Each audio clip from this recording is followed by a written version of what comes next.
i7 ગુજરાતનો અવાજ। નમસ્કાર દર્શક મિત્રો, i7 ન્યૂઝ ગુજરાતીની સાથે હું છું આપની સાથે પાયલ બામભણિયા। તો જોઈએ આજના મહત્વના સમાચાર।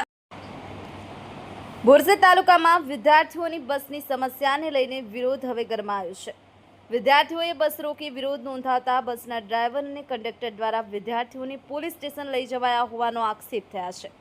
વિદ્યાર્થીઓનો આક્ષેપ છે કે ફરી બસ રોકશો તો પોલીસ સ્ટેશન જવું પડશે અને લાઠીચાર્જ કરવામાં આવશે તેવી ધમકી આપવામાં આવી હતી। હવે સવાલ એ છે કે વિદ્યાર્થીઓની બસની સમસ્યાનું નિરાકરણ આવશે કે પછી વિરોધ કરનારા વિદ્યાર્થીઓ સામે જ કડક કાર્યવાહી થશે। આ સમગ્ર મામલે જવાબદાર તંત્ર શું કહે છે તે જોવું રહ્યું। Bureau chief Narendra Sarva, i7 news Gujarati, Anand. Capacity કેટલા વિદ્યાર્થીઓ ભરવાની?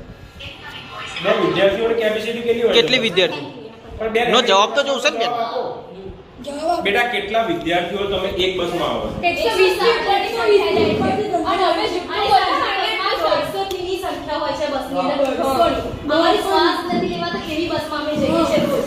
મેં મેડમને કીધું કે તમે એક વખત આ બસમાં ચડવાની કોશિશ કરજો તો તમારાથી ચડાઈને કહું અમે એવી પરિસ્થિતિમાં જઈએ છીએ। વિદ્યાર્થીઓનો જવાબ તો આપો બેન, તમે બસ મેનેજર ડેપો છો। આ વિદ્યાર્થીઓ આક્ષેપ કરે છે આ બસને ક્યાંથી ખાલી ચોકડી કાઢી ચાલુ તો બેન કરી દીધી પણ આજે ફરી કામ થઈ ગયા એનું રિઝલ્ટ શું એમ? આજે બીજી રજૂઆત એમને આવી છે પણ બેન આવું થોડી ના હોય કે વારે ઘડી એક દિવસ પછી દરરોજ રજૂઆત કરવાની, દરરોજ લેખિત અરજી આપવી। અને આ વિદ્યાર્થીઓ છે બેન, આ વિદ્યાર્થીઓને સ્કૂલે જવાનું હોય બેન।